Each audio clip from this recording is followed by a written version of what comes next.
फिर से आपका मैं स्वागत करता हूं मेरे अपने YouTube channel study with MG में। आज का जो हमारा टॉपिक है वो है राजनीति का अपराधीकरण। राष्ट्र के सम्मुख चुनौतियों वाले इकाई से हमारा नया टॉपिक। और वीडियो शुरू करने से पहले आप सबसे एक बार फिर से रिक्वेस्ट है कि आप मेरे चैनल को सब्सक्राइब नहीं करते हैं तो भाइयों प्लीज़ मेरे इस चैनल को सब्सक्राइब कर लें और ज़्यादा से ज़्यादा इसको शेयर करें, लाइक करें। तो चलिए शुरू करते हैं हमारा आज का वीडियो।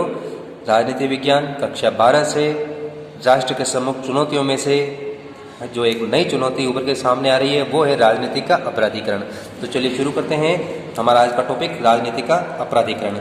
सबसे पहली बात, राजनीति का अपराधीकरण का अर्थ क्या होता है।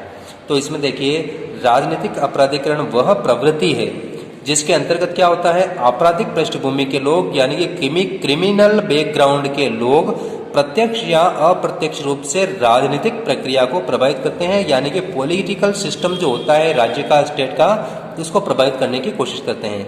यानी कि या तो वो किसी राजनीतिक दल को या राजनीति को सपोर्ट करते हैं, या फिर क्रिमिनल लोग स्वयं चुनाव लड़ करके और चुनाव जीत करके राजनीतिक प्रक्रिया में शामिल हो जाते हैं और वो फिर वो पूरी राजनीतिक व्यवस्था को दूषित करने का प्रयास करते हैं। ये होता है राजनीति अपराधीकरण का अर्थ। यानी कि क्रिमिनल बैकग्राउंड के लोगों के द्वारा प्रत्यक्ष और अप्रत्यक्ष रूप से राजनीतिक प्रक्रिया को प्रभावित करना राजनीतिक अपराधीकरण कहलाता है। और दूसरे अर्थ में देखिए, राजनीति में प्रवेश करना, सत्ता प्राप्त करना और बनाए रखने के लिए राजनीतिज्ञों के द्वारा समय समय पर अपराधियों की सहायता लेना राजनीति का अपराधीकरण कहलाता है। यानी कि राजनीति में जाने के लिए, चुनाव जीतने के लिए, सत्ता हासिल करने के लिए और उसको बनाए रखने के लिए कि मेरी सरकार कहीं जाए नहीं, मेरी कुर्सी हिले नहीं, तो इसके लिए वो क्या करते हैं कि अपराधियों की सहायता लेते हैं, माफिया गिरोहों की सहायता लेते हैं। और ऐसा करना ही राजनीति का अपराधीकरण कहलाता है। दो इसके अर्थ हैं। इसमें ऊपर वाला अर्थ जो है वो बेटर है, आसान भी है, आपको याद रखने में ईजी रहेगा, ठीक है। और तीसरा अर्थ देखिए इसका राजनीतिक अपराधीकरण का, कि संक्षेप में, इन शॉर्टली, राजनीति में आपराधिक तत्वों के द्वारा धन और बाहुबल का प्रयोग करना, अनुचित दबाव बनाना राजनीतिक अपराधीकरण कहलाता है, ठीक है। उदाहरण के लिए देखा जाए तो देखिए आप, चुनावों में धन, बाहुबल का प्रयोग, अपराधियों को राजनीतिक शरण यानी कि राजनेताओं के द्वारा, पॉलिटिकल पार्टियों के द्वारा क्रिमिनल लोगों को शरण देना, ठीक है ना, गुंडों को शरण देना, प्रशासनिक लोगों पर अनुचित दबाव बनाना यानी कि जो सरकारी अधिकारी कर्मचारी होते हैं उनके ऊपर दबाव बनाना और उनसे अपना काम करवाना, अपराधियों का लोगों के द्वारा निर्वाचन, यानी कि ऐसे अपराधी जब चुनाव में खड़े होते हैं और जनता उनको वोट देती है और उनका निर्वाचन हो जाता है और जीतने के बाद वो महत्वपूर्ण पद धारण कर लेते हैं। ये कई बार देखने में आता है, जैसे समाचार पत्रों में, और जब चुनाव संपन्न हो जाते हैं तब निर्वाचन आयोग एक मतलब पूरी समरी निकालता है कि भाई संसद में और विधानसभा में कितने लोग दागी है। दागी का मतलब जिनके ऊपर कोई ना कोई दाग लगा हुआ है।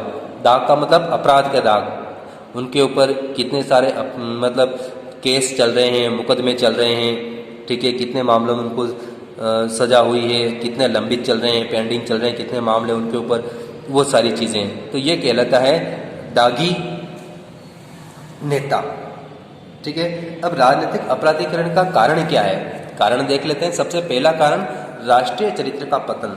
लोगों में भी राष्ट्रीय चरित्र का पतन हो चुका है। लोग अब राष्ट्र हित का ध्यान नहीं रखते। इसीलिए जब भी कोई क्रिमिनल आदमी, अपराध प्रवृत्ति का आदमी, गुंडा चुनाव में खड़ा होता है तो जनता उनको वोट देती है, ठीक है। तो इसका सीधा मतलब आम जनता का राष्ट्रीय चरित्र जो क्या है वो गिर चुका है। फिर देखिए, गरीबी, अशिक्षा और बेरोजगारी, ठीक है। ऐसे में क्या होगा, गरीबी, अशिक्षा और बेरोजगारी में चुनाव जीतने के लिए ये लोग क्या करते हैं कि चुनाव से पहले लोगों में धन बांटते हैं, शराब बांटते हैं, पैसा बांटते हैं ताकि वो लोग उनको वोट दे, ठीक है। फिर देखिए, राष्ट्रीयता की भावना का अभाव लोगों में। फिर राजनेताओं और राजनीतिक दलों के द्वारा साधनों की पवित्रता में अविश्वास होना, यानी कि राजनेताओं में और पॉलिटिकल पार्टीज जो होती है, जब उनमें यह विश्वास नहीं रहता है कि वो चुनाव जीत पाएंगे, ठीक है ना, जब उनको लगता है कि वो चुनाव हार सकते हैं, तो ऐसे में वो क्या करते हैं, गलत तरीकों का इस्तेमाल करते हैं, लोगों को डराना धमकाने का इस्तेमाल करते हैं, लोगों में पैसा और शराब बांटने का काम करते हैं ताकि लोग उनको वोट दे दें। क्यों? क्योंकि साधनों की पवित्रता में उनको विश्वास नहीं है। उन्होंने 5 साल जो काम किया उसमें विश्वास नहीं है कि लोग उनको वोट दे देंगे, तो ऐसे में वो गलत तरीके अपनाते हैं, लोगों को लड़ाते हैं, धर्म के आधार पर वोट प्राप्त करने की कोशिश करते हैं इस तरह से। फिर पुलिस राजनीतिज्ञों, नौकरशाहों और अपराधियों में परस्पर सांठगांठ, यानी कि पुलिस के लोग, नेता लोग, नौकरशाह यानी कि सरकारी आदमी और जो क्रिमिनल लोग होते हैं उनमें क्या होती है, एक तरह की सांठगांठ चलती रहती है, उनमें मिली भगत होती है, ठीक है ना। फिर चुनावी राजनीति में बाहरी तत्वों का प्रवेश, यानी कि राजनेताओं के अलावा और पॉलिटिकल पार्टीज के अलावा दूसरे लोगों के द्वारा भी चुनाव में बढ़ चढ़ करके भाग लेना, यानी कि जैसे किसी आतंकवादी संगठन है या किसी अपराधी संगठन जो है वो लोगों को डरा धमका करके किसी एक पार्टी या नेता को वोट देने के लिए जनता को क्या करते हैं, डराते हैं कि आप लोग उनको वोट दो, इस तरह से। फिर देखिए जनता द्वारा अपराधी प्रवृत्ति के राजनीतिज्ञों की स्वीकार्यता, यानी कि आजकल जनता भी जो क्या है, जब चुनाव में अगर कोई अपराधी खड़ा होता है तो उसको गलत नहीं मानती जनता और जनता उनको वोट देती है। इसका मतलब अपराधियों को भी जनता स्वीकार कर रही है आजकल। फिर देखिए कानूनों का प्रभावशाली तरीके से लागू नहीं होना, यानी कि कानून को लागू करने वाले लोग जो हैं वो भी कमज़ोर हैं या कानून कमज़ोर है, कुछ न कुछ तो ऐसा कारण है कि अपराधी लोग कानून के चंगुल से बाहर हैं। फिर देखिए न्याय व्यवस्था की कमियां भी है इसमें, दलीय राजनीति और सत्ता प्राप्ति की अत्यधिक राजनीतिक लालसा, दलीय राजनीति यानी कि सिर्फ जोड़ तोड़ की राजनीति, कैसे भी सही अपनी सरकार बन जाए, सामने वाली पार्टी में तोड़ फोड़ करना, लोग मतलब उनके नेताओं को, उनके विधायकों को, सांसदों को खरीद करके, है ना, पैसे के दम पे दल परिवर्तन करवाना, यानी कि वो उनकी पार्टी को छोड़ करके अपनी पार्टी में आ जाए, है ना। तो इन सब के लिए वो क्या करते हैं, गलत तरीके का इस्तेमाल करते हैं। फिर निर्वाचन व्यवस्था की कमियां भी है इसमें। निर्वाचन व्यवस्था में जब अपराधी प्रवृत्ति के लोग खड़े होते हैं तो निर्वाचन आयोग उनके निर्वाचन को न तो रद्द कर पाता है और न ही उनके खिलाफ कार्रवाई करता है अगर वो गलत तरीके का इस्तेमाल करते हैं चुनाव जीतने के लिए। फिर आपराधिक तत्वों का समाज में बढ़ता दबदबा और स्वीकार्यता। आपराधिक तत्व यानी कि किसी गली मोहल्ले में, शहर में कोई एक गिरोह खड़ा हो जाए, ठीक है, तो उसका उस जगह पे क्या होता है, एक दबदबा स्थापित हो जाता है उनकी ताकत से, ठीक है ना। गुंडों की ताकत से क्या है, वो अपना दबदबा स्वीकार बना लेते हैं और जनता भी क्या है, उनको स्वीकार कर लेती है। कई बार जनता जो है, लोग जो है, उनके पास अपने मामले सोल्व कराने के लिए ले जाते हैं। जो उनके सामने अगर कुछ मुश्किलें आती है, कोई मामला आता है, तो जनता भी इससे अपराधियों के पास जाती है ताकि वो फटाफट उनको निपटा सके। तो ऐसे में क्या होता है कि आम जनता भी उनको स्वीकार करने लग जाती है अपराधियों को। तो एक तरह से ये अपराधी लोग जो है वो समाज में भी अपना एक स्थान बनाने की कोशिश करते हैं, समाज में अच्छे कार्य करने का वो दिखावा करते हैं।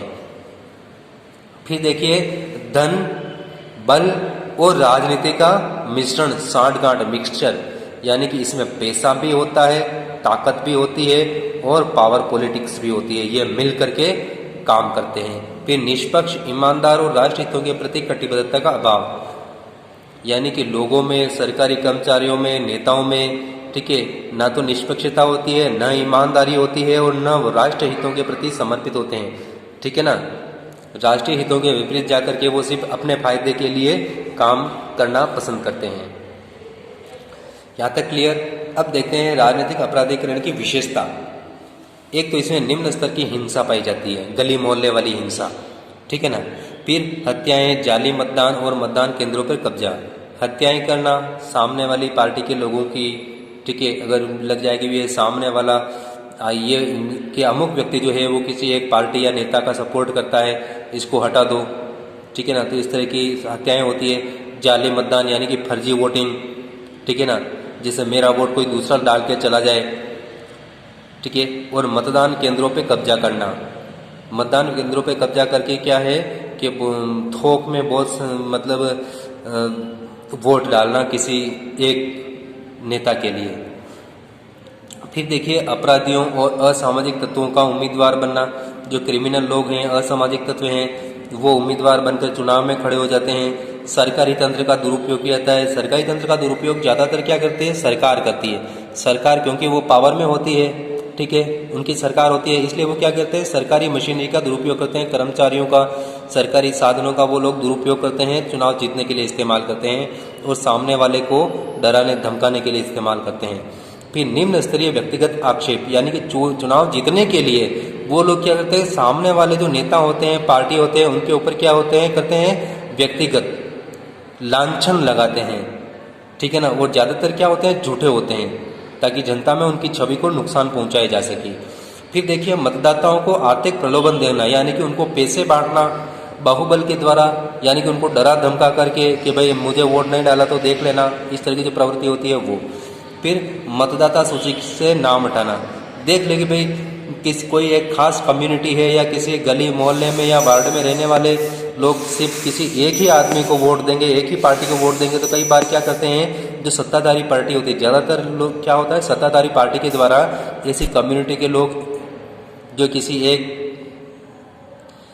नेता को या एक पार्टी को ही सपोर्ट करते हैं, तो उन मतदाताओं के नाम क्या करते हैं, उस वोटर लिस्ट से हटा देते हैं। ये शिकायतें कई जगहों पे सामने आई हैं, अभी भी आती रहती हैं। आपराधिक प्रवृत्ति के लोगों को सरकार में पद और सम्मान मिलना, यानी कि अगर कोई अपराधी प्रवृत्ति का लोग, कोई क्रिमिनल आदमी चुनाव जीत जाए और जीतने के बाद उसको सरकार में कोई मिनिस्टर का पद दे दे, ठीक है ना, तो वो उसके लिए क्या होगा, सम्मान होगा। तो इनकी वजह से क्या होता है कि दूसरे अपराधी भी क्या होते हैं, पॉलिटिक्स में जाने का प्रयास करते हैं, राजनीति में जाने का प्रयास करते हैं। फिर देखिए मतदाताओं को मतदान करने से रोकना, यानी कि उनको मतदान स्थल तक पहुंचना ही नहीं देना, उनको डराना धमकाना, ठीक है ना, इस तरह से लालच देना, या किसी व्यक्ति विशेष के पक्ष में मत देने हेतु कि भाई तुम्हें इसी एक आदमी को वोट देना है, दूसरे आदमी को वोट नहीं देना है, तो ऐसा करके उनको डराना धमकाना, ठीक है ना, कि हमारा आदमी जीतना चाहिए, अगर हमारा आदमी नहीं जीता तो परिणाम अच्छा नहीं होगा, इस तरह से। फिर देखिए प्रतिद्वंदी उम्मीदवार की हत्या करना ताकि मतदान निरस्त हो जाए, यानी कि सामने वाला जो कैंडिडेट है, जो चुनाव में खड़ा हुआ है, कई बार उनकी हत्याएं भी करवाई जाती है ताकि चुनाव टाल दिया जाए।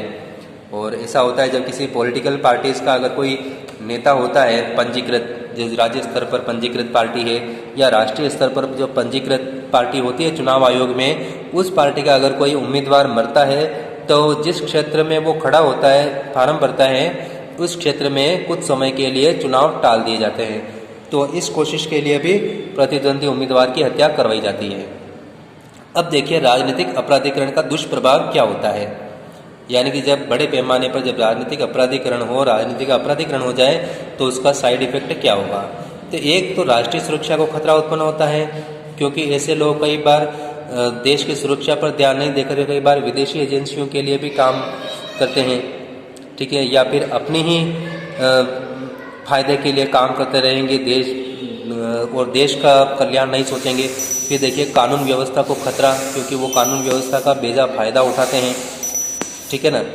हिंसा को प्रोत्साहन देना, आम व्यक्ति के जीवन और संपत्ति को इससे खतरा उत्पन्न होता है और भ्रष्टाचार को इससे बढ़ावा मिलता है। ये इसके कुछ दुष्प्रभाव हैं।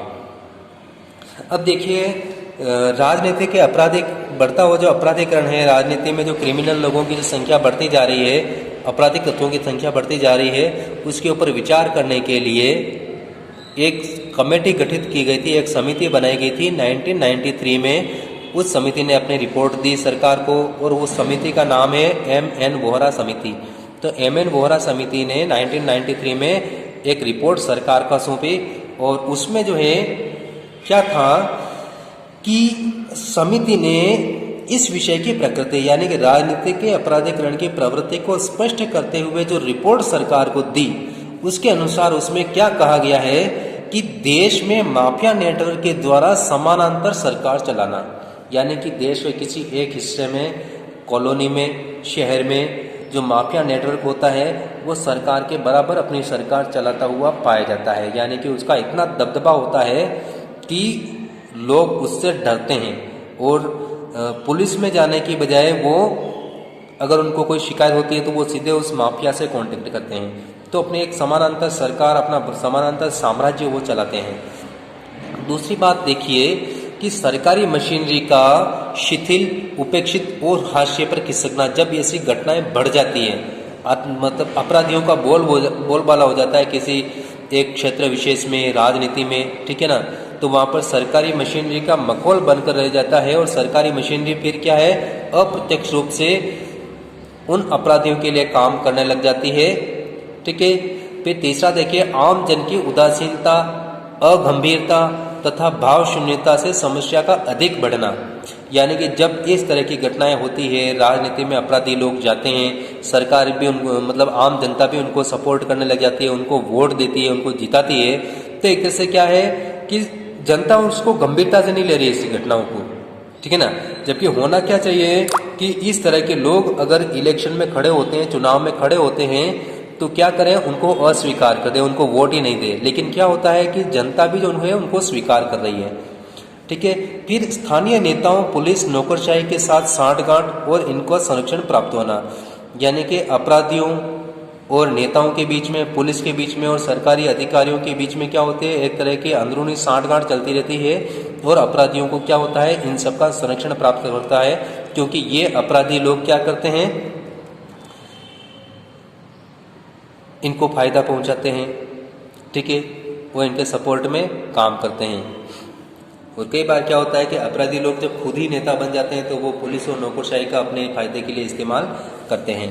फिर देखिए, पुलिस, नेताओं और अपराधियों का त्रिगठबंधन, ठीक है ना। पुलिस, नेता और अपराधी के बीच में गठबंधन बन जाता है। अपराध प्रवृत्ति के लोगों के द्वारा विदेशी गुप्तचर एजेंसियों से संबंध है। कई बार आपराधिक लोग जो होते हैं, जो क्रिमिनल लोग होते हैं, उनका विदेशी एजेंसियों के साथ, दूसरे देशों के साथ क्या होता है, संबंध होता है और वो देश के खिलाफ षड्यंत्र में शामिल हो जाते हैं।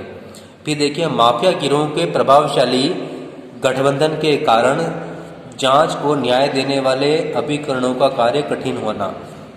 यानी कि अगर मान लिया जाए, अगर किसी अपराधी के खिलाफ कोई अधिकारी जांच कर रहा है तो उसमें क्या होता है कि उन अधिकारियों का स्थानांतरण, ट्रांसफर करवा दिया जाता है, तबादला करवा दिया जाता है जांच पूरी होने से पहले, या फिर ऐसे अधिकारियों को डराया धमकाया जाता है, ठीक है, उनको नुकसान पहुंचाया जाता है, कई बार उनके परिवार को और उन अधिकारियों को शारीरिक रूप से नुकसान पहुंचाया जाता है, कई बार उनकी हत्याएं कर दी जाती है। तो उससे क्या होता है कि जांच करने वाला जो अभिकरण होता है, न्याय देने वाले अभिकरण का को जो है काम करना बहुत कठिन हो जाता है, ठीक है ना, बहुत उनके ऊपर प्रेशर बनता है, ठीक है ना, इस तरह से, ताकि वो जांच पूरी हो ही नहीं पाए, ठीक है। अब चलते हैं हम आगे, यहाँ तक क्लियर।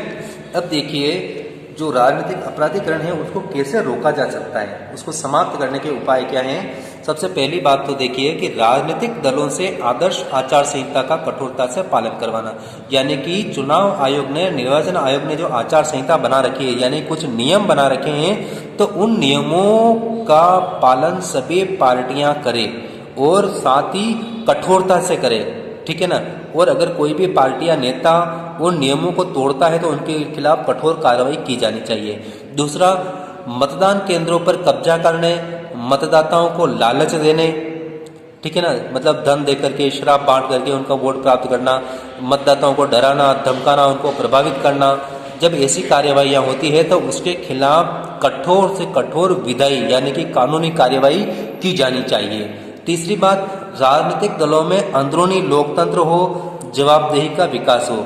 यानी कि विभिन्न राजनीतिक दलों में, सभी राजनीतिक दलों में जैसे अध्यक्ष का पद होता है, उपाध्यक्ष का पद होता है ना, प्रवक्ता का पद होता है, प्रदेश अध्यक्ष का पद होता है, राष्ट्रीय अध्यक्ष का पद होता है, तो ये पद जो है सभी कार्यकर्ताओं को एक मतलब अंदरूनी लोकतंत्र होना चाहिए। यानी कि अंदर खाने भी क्या है, लोकतांत्रिक प्रक्रिया का इस्तेमाल होना चाहिए।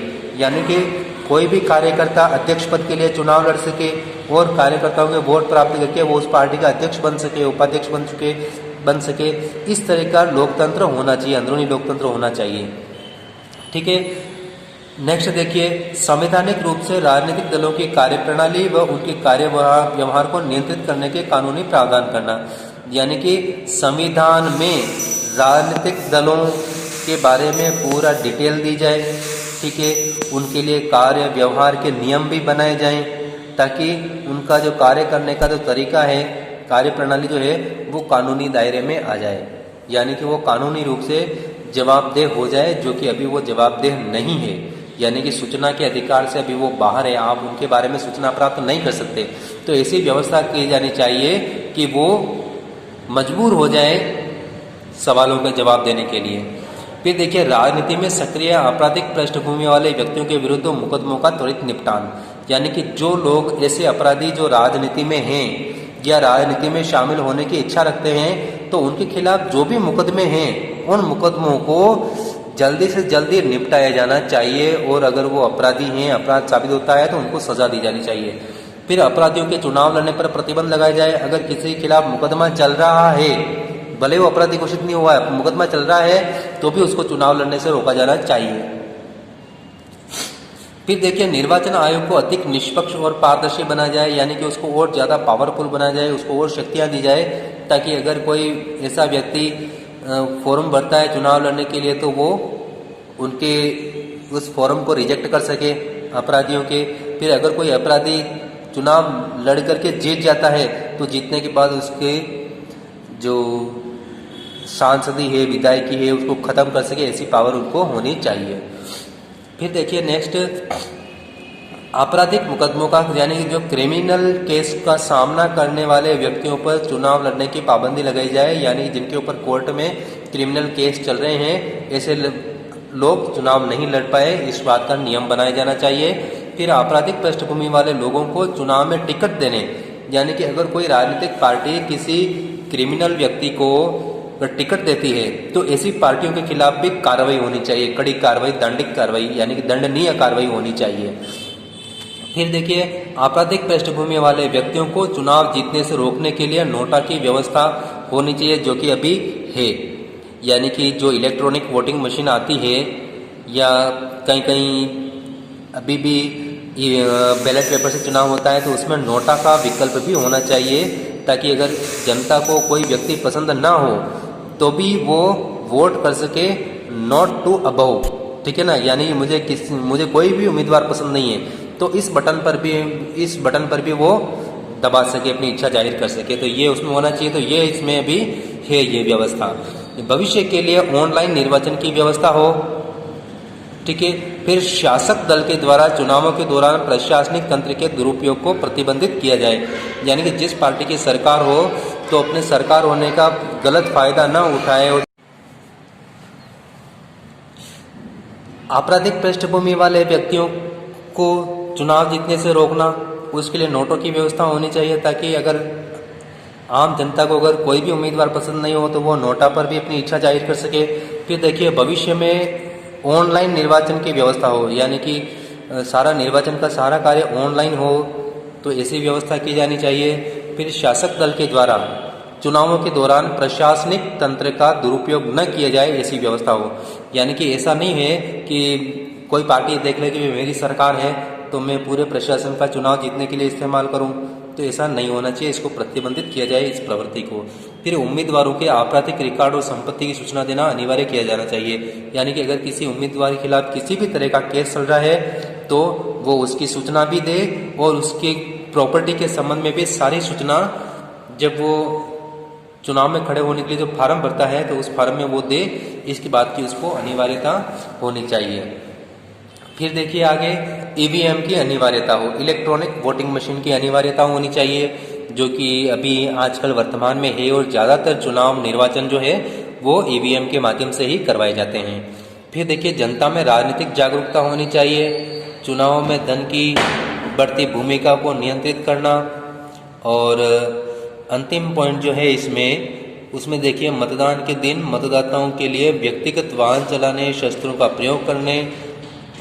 प्रयोग करने, शराब की बिक्री, वितरण आदि में संलग्न लोगों के विरुद्ध कठोर कार्रवाई की जानी चाहिए, यानी कि मतदाताओं को लुभाने के लिए, ठीक है ना, उनकी सिंपैथी प्राप्त करने के लिए वाहनों का उपयोग करते हैं, यानी कि मतदाताओं को मतदान केंद्र तक लाना और ले जाना, उनको चाय, नाश्ता, शराब वगैरह जो प्रयोग किया जाता है। फिर खुले में शस्त्रों, आपराधिक पृष्ठभूमि वाले व्यक्तियों को चुनाव जीतने से रोकना, उसके लिए नोटों की व्यवस्था होनी चाहिए, ताकि अगर आम जनता को अगर कोई भी उम्मीदवार पसंद नहीं हो तो वो नोटा पर भी अपनी इच्छा जाहिर कर सके। फिर देखिए, भविष्य में ऑनलाइन निर्वाचन की व्यवस्था हो, यानी कि सारा निर्वाचन का सारा कार्य ऑनलाइन हो, तो ऐसी व्यवस्था की जानी चाहिए। फिर शासक दल के द्वारा चुनावों के दौरान प्रशासनिक तंत्र का दुरुपयोग न किया जाए, ऐसी व्यवस्था हो, यानी कि ऐसा नहीं है कि कोई पार्टी देख ले कि मेरी सरकार है तो मैं पूरे प्रशासन का चुनाव जीतने के लिए इस्तेमाल करूं, तो ऐसा नहीं होना चाहिए, इसको प्रतिबंधित किया जाए इस प्रवृत्ति को। फिर उम्मीदवारों के आपराधिक रिकॉर्ड और संपत्ति की सूचना देना अनिवार्य किया जाना चाहिए, यानी कि अगर किसी उम्मीदवार के खिलाफ किसी भी तरह का केस चल रहा है तो वो उसकी सूचना भी दे और उसकी प्रॉपर्टी के संबंध में भी सारी सूचना, जब वो चुनाव में खड़े होने के लिए जो फार्म भरता है तो उस फार्म में वो दे, इसकी बात की उसको अनिवार्यता होनी चाहिए। फिर देखिए आगे ईवीएम की अनिवार्यता हो, इलेक्ट्रॉनिक वोटिंग मशीन की अनिवार्यता होनी चाहिए, जो कि अभी आजकल वर्तमान में है और ज़्यादातर चुनाव निर्वाचन जो है वो ईवीएम के माध्यम से ही करवाए जाते हैं। फिर देखिए जनता में राजनीतिक जागरूकता होनी चाहिए, चुनाव में धन की बढ़ती भूमिका को नियंत्रित करना। और अंतिम पॉइंट जो है उसमें देखिए मतदान के दिन मतदाताओं के लिए व्यक्तिगत वाहन चलाने, शस्त्रों का प्रयोग करने, शराब की बिक्री, वितरण आदि में संलग्न लोगों के विरुद्ध कठोर कार्रवाई की जानी चाहिए। यानी कि मतदाताओं को लुभाने के लिए, ठीक है ना, उनकी सिंपैथी प्राप्त करने के लिए वाहनों का उपयोग करते हैं, यानी कि मतदाताओं को मतदान केंद्र तक लाना और ले जाना, उनको चाय, नाश्ता, शराब वगैरह जो प्रयोग किया जाता है। यहाँ तक क्लियर। अब चलते हैं आगे राजनीति का अपराधीकरण तथा भारतीय राजनीति का वर्तमान परिदृश्य, यानी कि वर्तमान जो भारतीय इंडियन पॉलिटिकल सिस्टम है उसके संबंध में राजनीतिक अपराधीकरण किस हद तक पाया जाता है वो देखते हैं, या राजनीतिक व्यवस्था में किस प्रकार अपराधियों का दबदबा है। देखिए देश की व्यवस्थापिकाओं में, यानी कि संसद में भी और जितने भी राज्य हैं उनके विधान मंडलों में भी, यानी कि विधान परिषद और विधानसभाओं में भी आज की तारीख में, आज की डेट में 40% से ज़्यादा लोग ऐसे हैं जिनके ऊपर किसी न किसी प्रकार का क्या है, केस चल रहा है, यानी कि वो आपराधिक पृष्ठभूमि से हैं। दूसरी बात, राजनीति में अपराधियों की बढ़ती संख्या, यानी कि अगर एक बार कोई अपराधी क्रिमिनल राजनीति में आ जाए, चुनाव जीत जाए, विधायक या सांसद बन जाए, या वो आगे बढ़ करके वो मिनिस्टर भी बन जाए, तो जब एक व्यक्ति जब आगे बढ़ जाता है तो दूसरे उसको देख करके दूसरे अपराधी भी राजनीति में आगे आते हैं, तो उनकी क्या संख्या बढ़ती रहती है। तो उसकी वजह से क्या होता है कि राजनीतिक का अपराधीकरण भी बढ़ता रहता है। तीसरी बात देखिए, राजनीतिक दलों के द्वारा प्रत्याशी का चयन करते समय अपारदर्शितापूर्ण तरीका अपनाया जाता है, निरंकुश और लोकतांत्रिक तरीका अपनाया जाता है, और मात्र जीता हुआ उम्मीदवार को महत्व देना कि कम से कम अपने को सिर्फ ऐसा आदमी चाहिए जो चुनाव जीत जाए। तो वो ये नहीं देखते कि सामने वाला आदमी का बैकग्राउंड कैसा है, ठीक है, वो कि वो अपराधी है या मतलब ईमानदार व्यक्ति है, किस तरह का है, वो ये नहीं देखते, वो सिर्फ जीता हुआ देखते हैं कि वो उसको चुनाव में जीत दिला दें। फिर देखिए चौथा, अधिकांश दलों के द्वारा धन बल व बाहुबल की दृष्टि से जीताऊ लोगों को टिकट देना, यानी कि जिनके पास पैसा हो और जिनके पास बाहुबल हो, और जो तीसरी बात जो जीताऊ हो, ऐसे लोगों को वो टिकट देते हैं। फिर राजनीति में प्रवेश के द्वारा आपराधिक तत्वों, यानी कि जो राजनीति आपराधिक तत्व या अपराधी राजनीति में प्रवेश ले लेते हैं, वो क्या करते हैं, प्रशासनिक और राजनीतिक तंत्र को प्रभावित करते हैं, यानी कि वो प्रशासन का, यानी कि सरकारी मशीनरी का, और राजनीति का, यानी कि सरकार का, सरकारी तंत्र को अपने हिसाब से चलाने की कोशिश करते हैं, यानी कि उनका फ़ायदा उठाने की कोशिश करते हैं। फिर वो बाद में अपने ग्रुप के अपराधियों को मतलब पुलिस के चंगुल से छुड़ाना, उनके ऊपर हाथ रखना, इसे मतलब वो काम करते हैं। फिर देखिए चुनावों के लिए धन जुटाने, प्रचार हेतु भीड़ एकत्रित करने में भ्रष्ट साधनों का प्रयोग करते हैं, ठीक है। चुनावों के लिए धन, यानी कि चुनाव में जो धन खर्च होता है चुनाव प्रचार के दौरान, तो धन हासिल करना, प्रचार के लिए भीड़ जुटाना, यानी कि पैसे देकर के भीड़ इकट्ठी करना, ठीक है ना, तो इसमें वो भ्रष्ट साधनों का प्रयोग करते हैं। फिर चुनावों के दौरान राजनीतिक नेताओं और अपराधियों के द्वारा परस्पर एक दूसरे की सहायता की जाती है, यानी कि नेताओं और अपराधियों में साठगांठ होती है, वो इनको सपोर्ट करते हैं, दोनों एक दूसरे को सपोर्ट करते हैं। फिर देखिए आगे देखते हैं हम कि अपराधियों के द्वारा स्वयं चुनाव जीतकर नीति निर्धारक बनना, यानी कई बार अपराधी किसी पार्टी को सपोर्ट नहीं करके खुद भी किस्मत आजमाने के लिए चुनाव में खड़े हो जाते हैं और चुनाव जीत जाते हैं। तो चुनाव जीतने के बाद तो क्योंकि एक वो विधायक और सांसद है, तो वो नीति निर्धारक की भूमिका में आ जाता है, यानी कि संसद और विधानसभा का मुख्य काम क्या होता है, व्यवस्थापिका का नीति बनाना, कानून बनाना, ठीक है ना, विधि बनाना, तो वो विधि निर्धारक बन जाते हैं, नीति निर्धारक बन जाते हैं। तो ऐसे में जो है वो अपना फ़ायदा, यानी कि वो ऐसे कानून बनाते हैं जिससे उनको फ़ायदा हो, यानी कि अगर उनके ऊपर केस भी चल जाए तो कानून भी वो ऐसा बनाते हैं कि उस कानून की आड़ में वो वापस बेदाग होकर के निकल जाएं। फिर देखिए, भारतीय राजनीति में दागी नेता, दागी मंत्री की संज्ञा का साकार होना, यानी कि बहुत बार हम अखबार में, न्यूज़ में देखते हैं कि भाई फला नेता दागी है, दागी नेता या दागी मंत्री। वो क्यों कहते हैं? क्योंकि उनके ऊपर दाग लगा हुआ है। दाग किसका? किसी न किसी अपराध का दाग, कोई न कोई केस, बहुत सारे केस उनके ऊपर चल रहे होते हैं, तो इसीलिए उनको दागी नेता या दागी मंत्री कहा जाता है। फिर अपराधियों के द्वारा जेल में बैठ करके चुनाव लड़ना। कई बार जेल में बैठे बैठे अपराधी लोग चुनाव लड़ते हैं और जीत जाते हैं, तो सीधे पुलिस की सुरक्षा में बाहर निकलते हैं और सीधे संसद और विधानसभा तक जाते हैं। तो ऐसी चीज़ें भी क्या है, सामान्य हो चुकी है। हत्या, डकैती, अपहरण, जबरन धन वसूली, नियम विरुद्ध लाभ प्राप्त करना आदि आपराधिक क्रियाकलाप इसमें शामिल किए जा सकते हैं राजनीतिक अपराधीकरण में।